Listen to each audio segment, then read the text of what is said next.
Qui a dit qu'il y avait un chemin tout tracé ? Pas toujours évident quand on est jeune de trouver sa place et de savoir ce qu'on veut faire dans sa vie. Surtout quand on se sent différent ou qu'on a malgré soi un parcours atypique. Pas de panique, tu es loin d'être seul dans ce cas-là. Ici, on donne le micro aux préados, ados et jeunes adultes qui, comme toi, sortent des sentiers battus. Enfile ton casque, laisse-toi inspirer et découvre ta voix avec le podcast Cap toi-même. À tout de suite.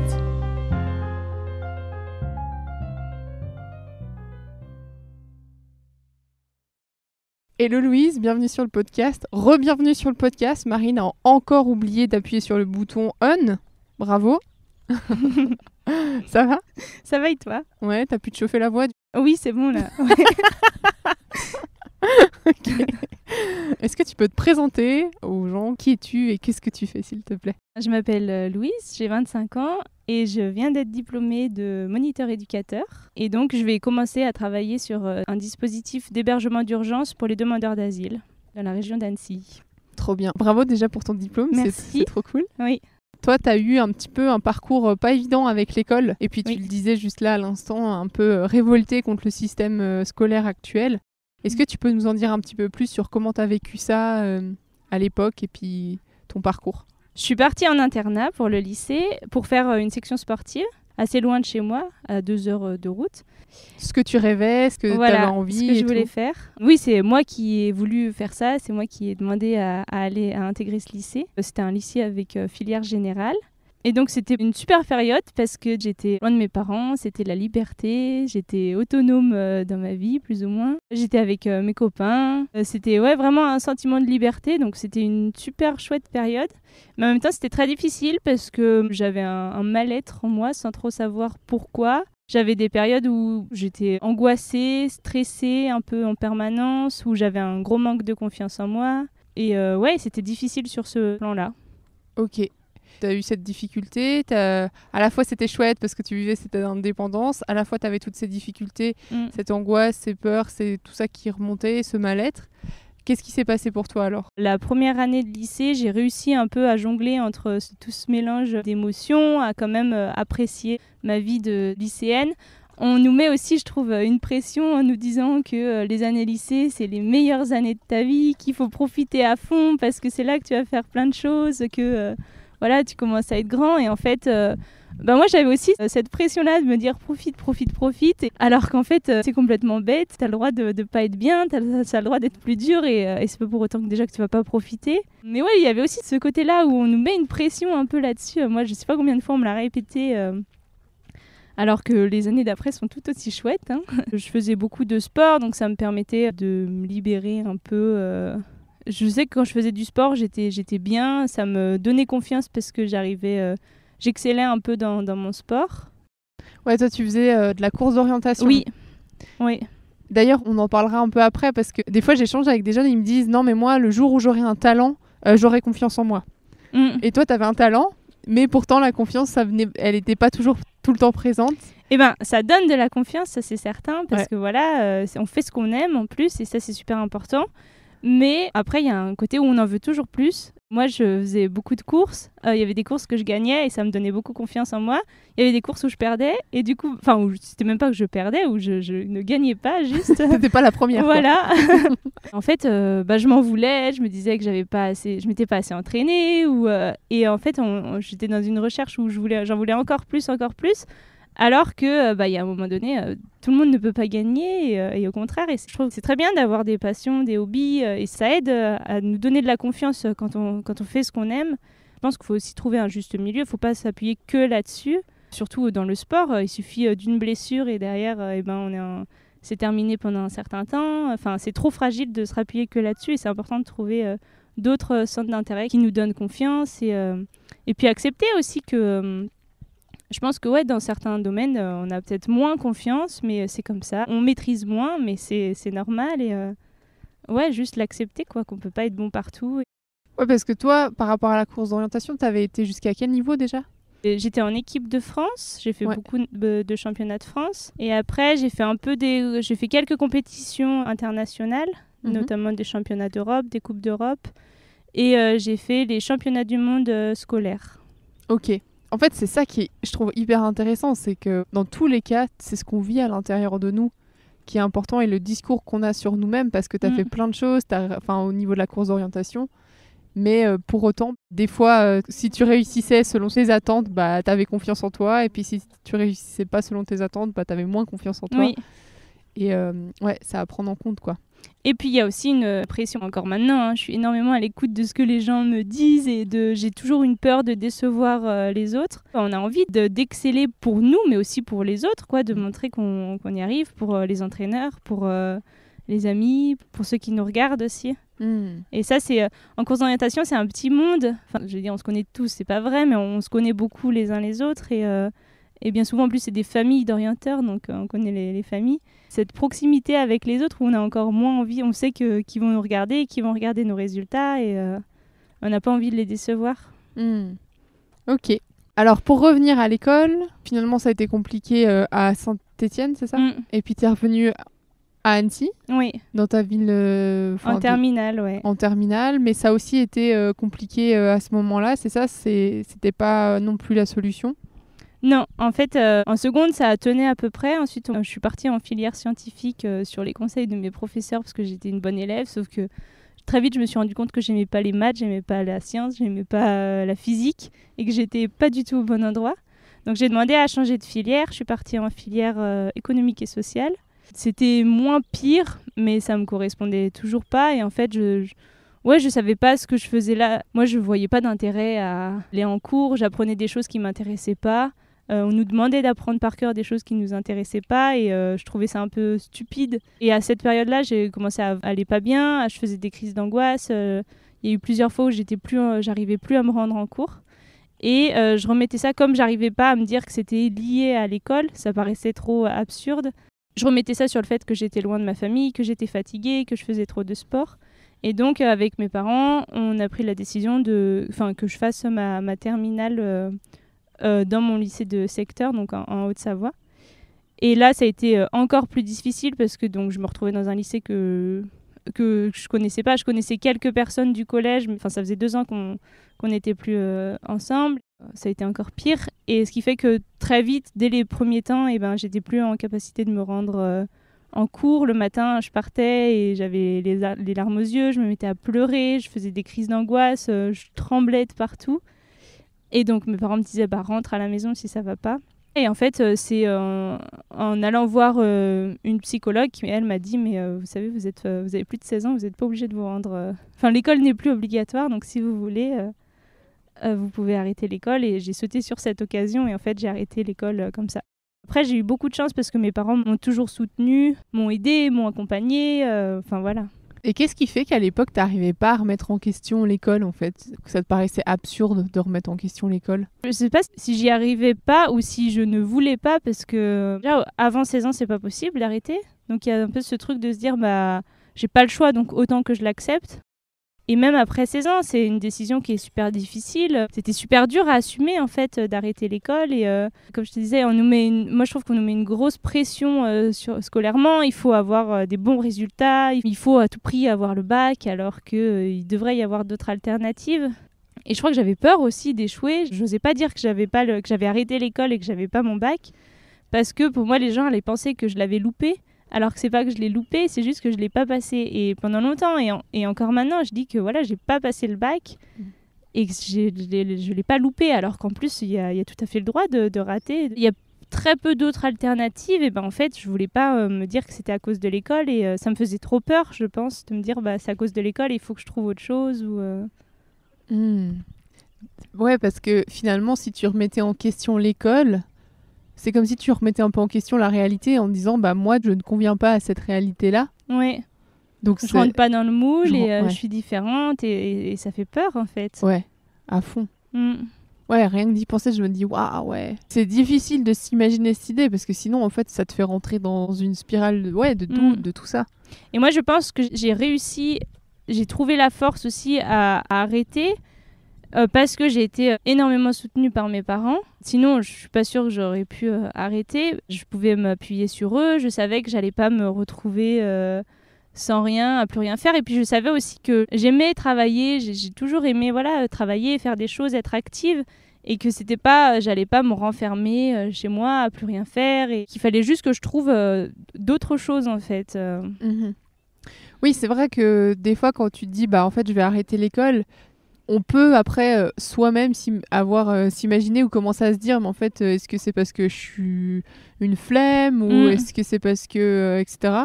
Et en fait c'est cool que tu aies pu reconnecter à ça et te dire mais non en fait moi je suis quelqu'un qui suis actif, qui adore faire plein de choses et je vais juste trouver ma voie. Mais là c'est un peu l'exploration en solo quoi. Ouais, bah oui, ouais.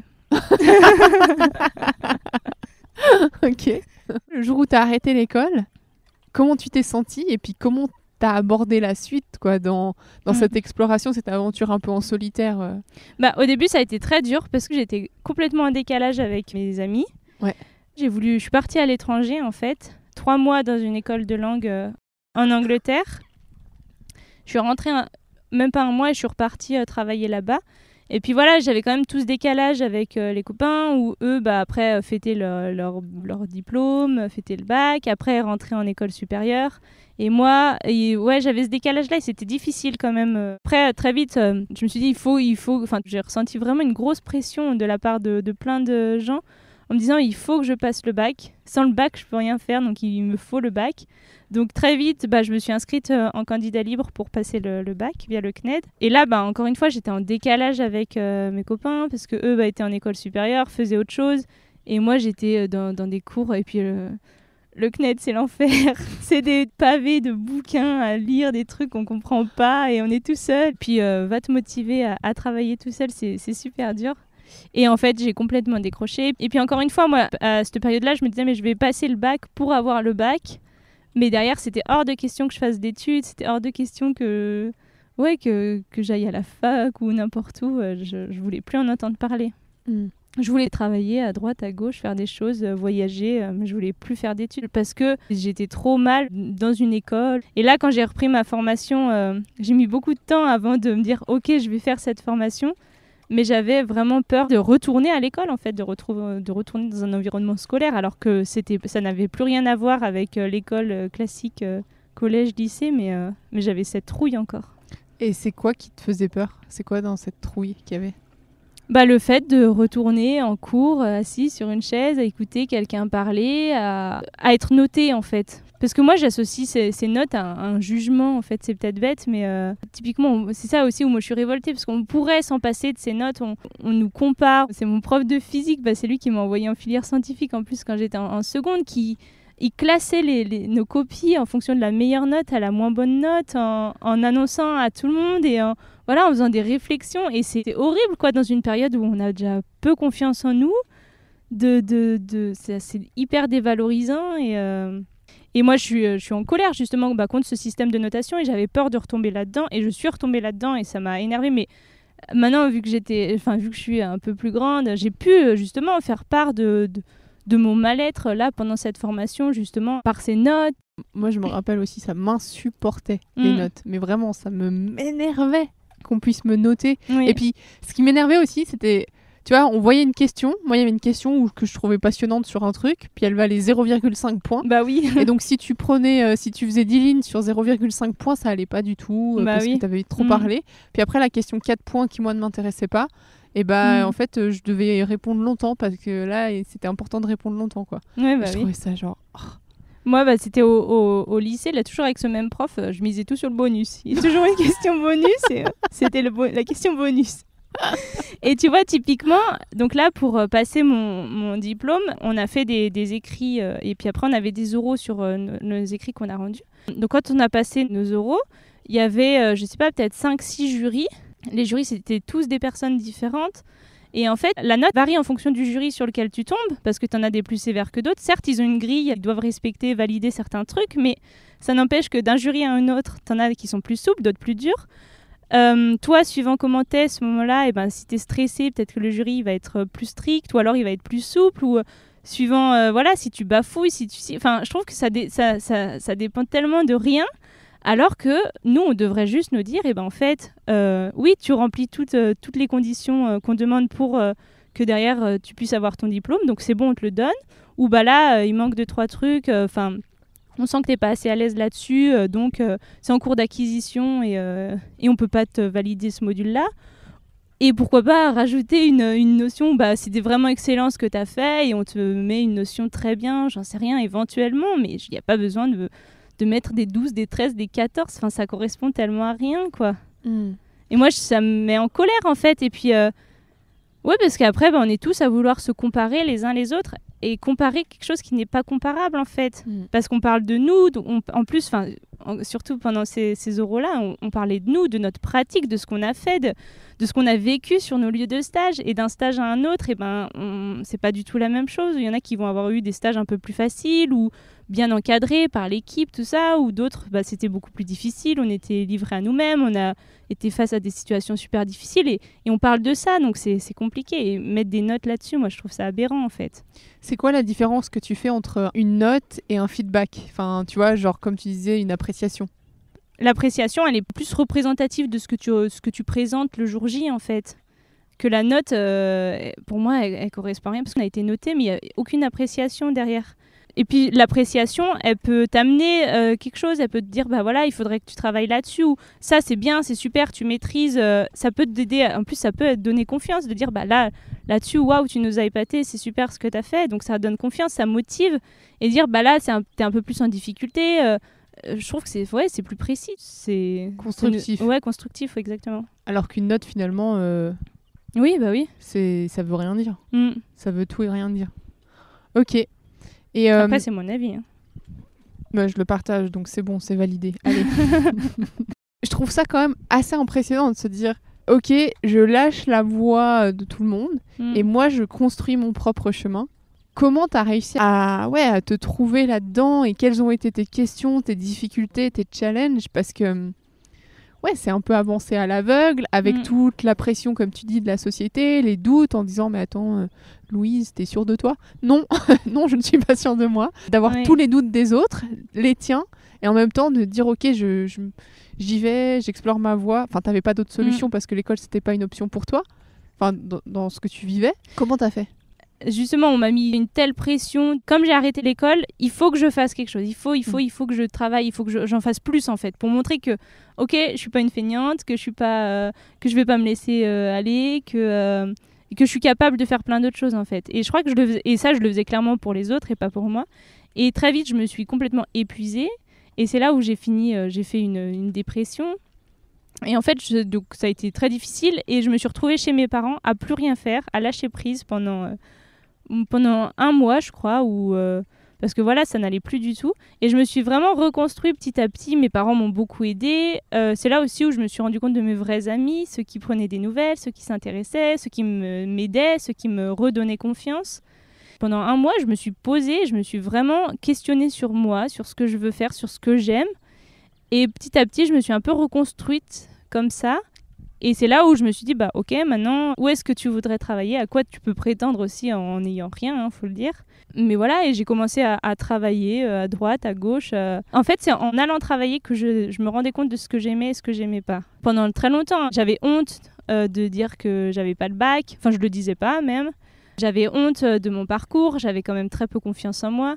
Après, c'était aussi une période où je prenais des médicaments pour m'aider. J'étais suivie par un médecin. Faut dire, mais c'était quand même difficile. Mais en fait, je me suis reconstruite petit à petit comme ça. Pendant plusieurs années, peut-être 2-3 ans, j'ai travaillé à droite, à gauche. J'ai un peu voyagé, j'ai rencontré des gens. Je me suis reconstruite en étant super bien entourée par ma famille, par mes amis. Ça m'a fait... c'est une chance aussi que j'ai eue, bien sûr. J'en suis totalement consciente, tu vois, d'avoir toujours été soutenue par mes parents. Ils m'ont toujours aidée, ils m'ont toujours accompagnée. Et on n'a pas tous cette chance-là, et ça, j'en suis bien consciente. Mais ouais, ça s'est fait comme ça. Je me suis rendu compte de ce que j'aimais, en fait, et de là où est-ce que je voulais aller bosser plus tard.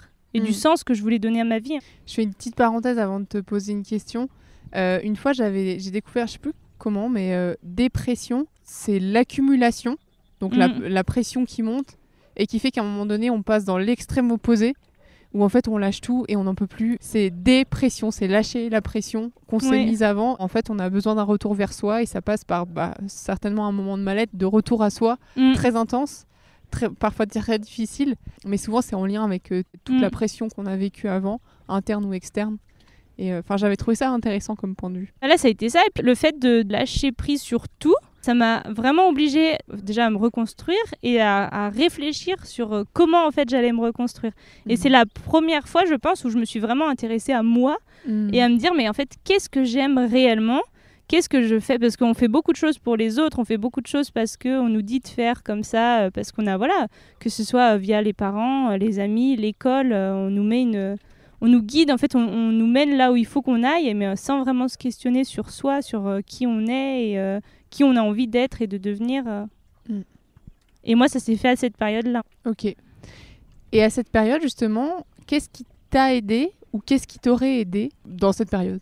Le fait d'être bien entourée.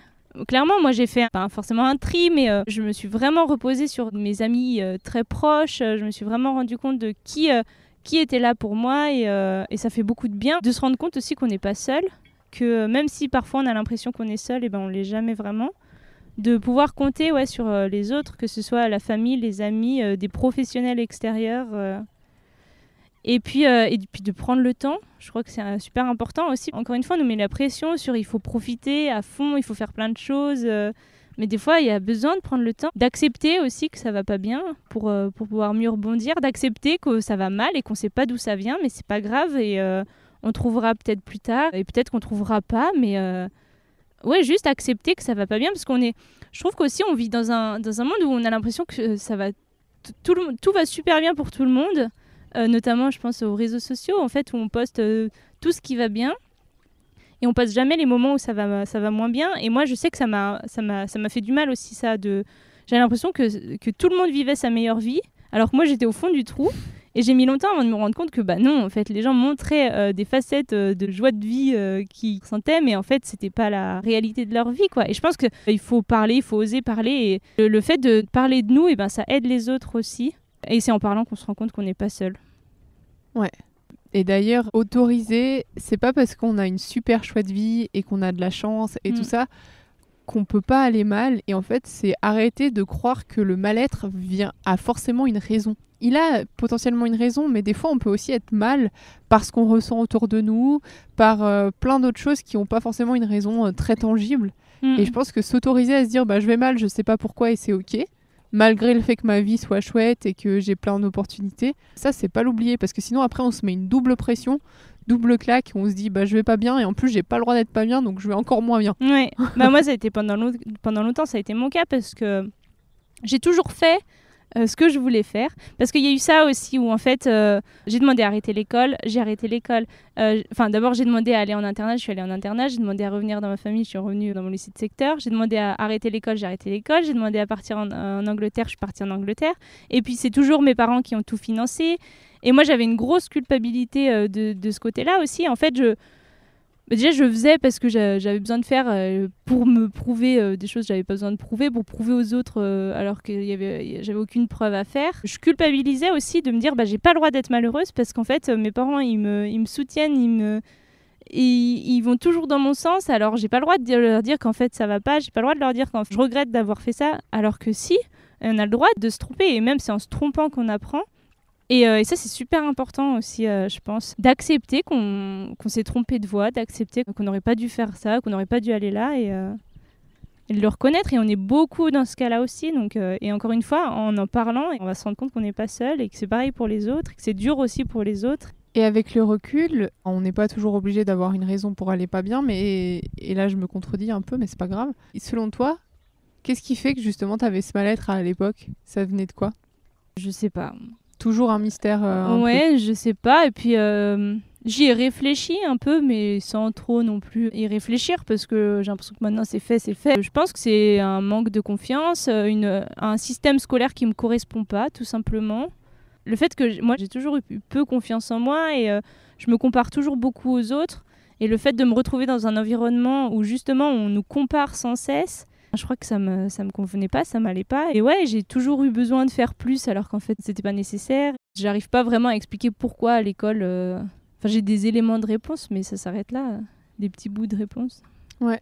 Dans ton partage, là, finalement, moi, j'en retiens plusieurs points. Il y avait à la fois peut-être la sensation de pas convenir ou pas appartenir à un espace et se dire, mais pourquoi moi, ça fonctionne pas avec moi ou pourquoi je rentre pas là-dedans, etc. peut-être la culpabilité, le manque de confiance en toi, et puis de pas avoir de réponse, de pas savoir, d'être un mystère pour toi-même et pour les autres au final, peut-être. Moi, je me rappelle, le plus difficile pour moi à l'époque, c'était vraiment de me dire, mais attends, je sais pas, j'ai pas de réponse et les autres m'en demandent et j'en ai rien à leur donner. Oui, c'est ça. Ouais. Ça, c'était dur. Oui. On doit toujours se justifier pour tout, alors qu'en fait, des fois, encore une fois, on a le droit de pas aller bien sans savoir pourquoi. Et des fois, de pouvoir l'expliquer, ça aide parce qu'on va pouvoir travailler là-dessus. Donc c'est important quand même de se questionner, mais des fois, juste, ça va pas bien. Et on a le droit aussi de prendre le temps, de se dire, bah là, ça va pas bien, je veux pas y réfléchir. D'y réfléchir quelques temps après. Et je crois aussi, moi maintenant, mais de retirer le positif un peu de tout mon parcours. Maintenant, je suis même fière de mon parcours. Je suis contente d'être sortie du cadre et de m'être prouvé que en fait, c'est possible de faire différemment, que c'est difficile forcément, mais de toute façon, c'est difficile pour tout le monde d'une façon ou d'une autre. Et ouais, maintenant, je suis fière de mon parcours et maintenant, j'assume complètement de dire que j'ai pas passé le bac et que bah, c'est pas grave. En fait, je suis heureuse dans ma vie, je fais quelque chose que j'aime et c'est le plus important.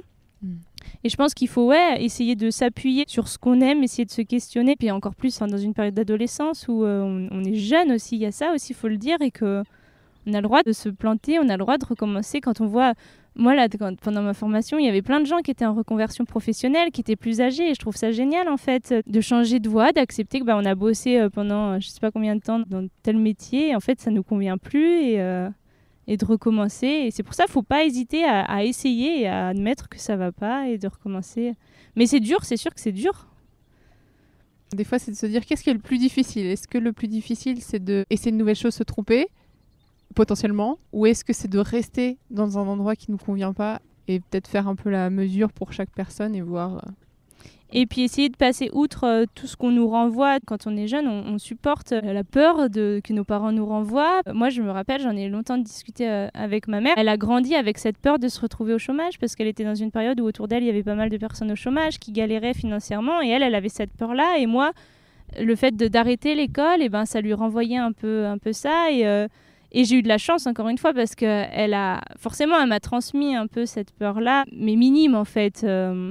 Et je pense qu'il faut arriver à se détacher aussi de ce que les gens nous font porter, que ce soit la pression. Moi, j'ai des copains qui sont allés au bout de leurs études parce que les parents ne voulaient pas qu'ils arrêtent. Et derrière, ont eu leur diplôme et n'ont jamais exercé là-dedans parce que c'était pas du tout ce qu'ils voulaient. On se demande en fait pourquoi aller au bout, en fait. Et essayer de plus se questionner sur soi et moins écouter ce que les gens pensent et veulent pour nous. Des fois, j'aime bien dire, tu vois, c'est comme si tu partais en randonnée.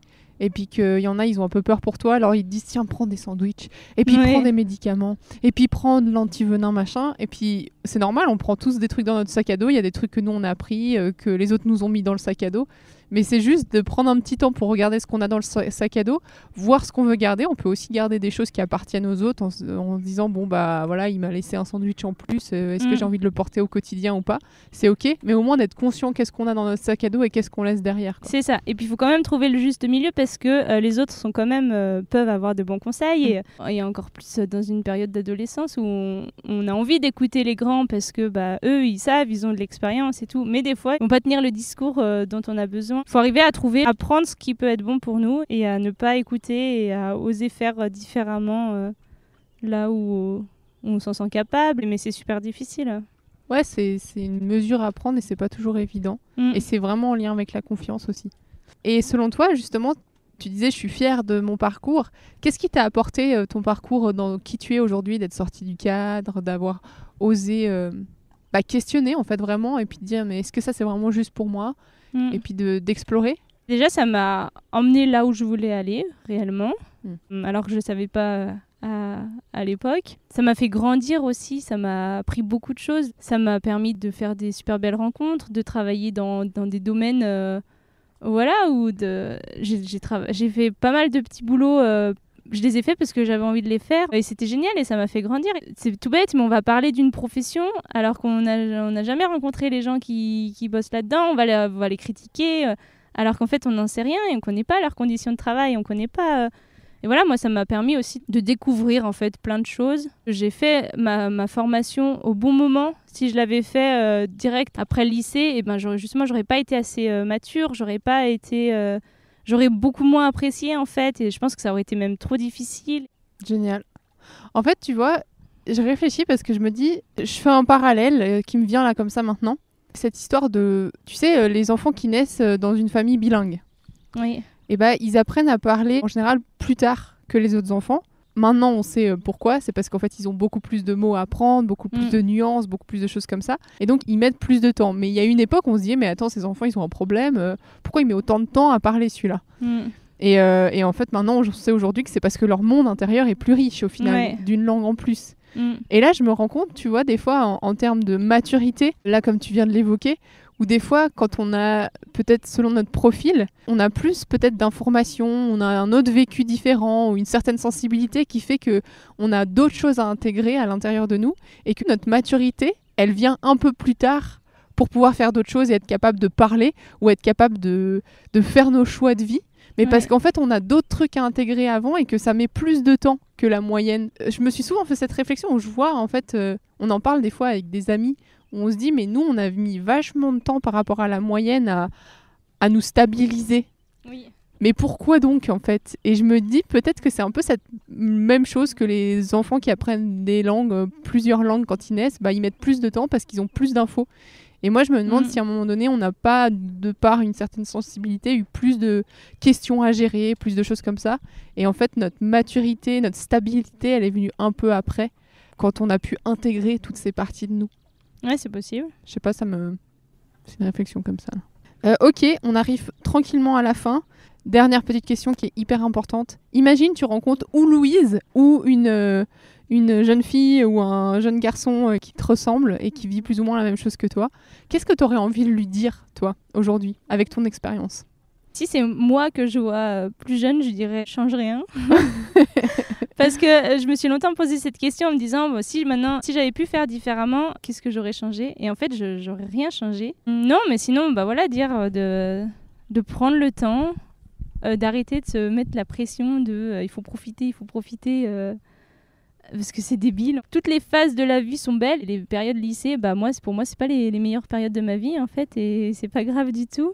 Et puis prendre le temps pour apprendre à se connaître et d'accepter les erreurs aussi, de plus se détacher de ce que pensent les autres et faire plus comme moi je le sens et me faire confiance en fait, tout simplement, parce que ça marche. C'est trop bien. Et comment on se fait confiance quand on n'a pas confiance ? Eh ben, bonne question. Eh ben non, mais c'est oser faire et pour moi, en tout cas, c'est me détacher de ce que pensent les autres et faire comme j'ai envie de faire. Et ça marche, tant mieux. Ça marche pas, bah, c'est pas grave, j'aurais appris.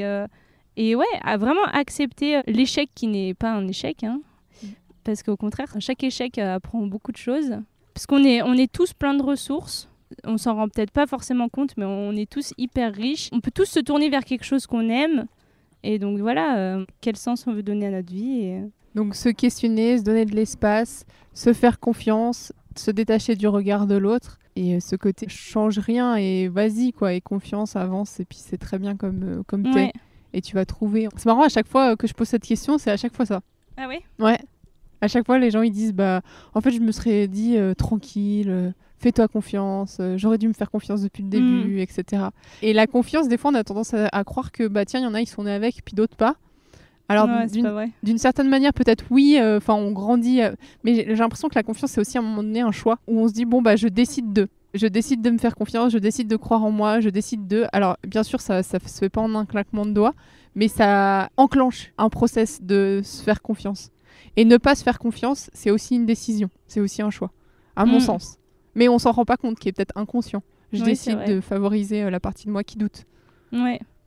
Parce que des fois, c'est plus facile aussi. C'est plus facile, ouais. Peut-être, ouais. C'est vrai. Trop bien. Merci. C'était trop cool. En plus, je sais pas, peut-être ça s'entendra dans l'épisode. On est au lac d'Annecy, sur un ponton au bord de l'eau. C'est hyper agréable. Ouais. Et il fait beau parce que c'était pas forcément sûr. Donc, on a eu de la chance. Oui. Merci infiniment, Louise. C'est trop beau et je suis hyper contente que tu aies accepté de témoigner. Merci à toi de m'avoir invitée. Ça m'a fait super plaisir.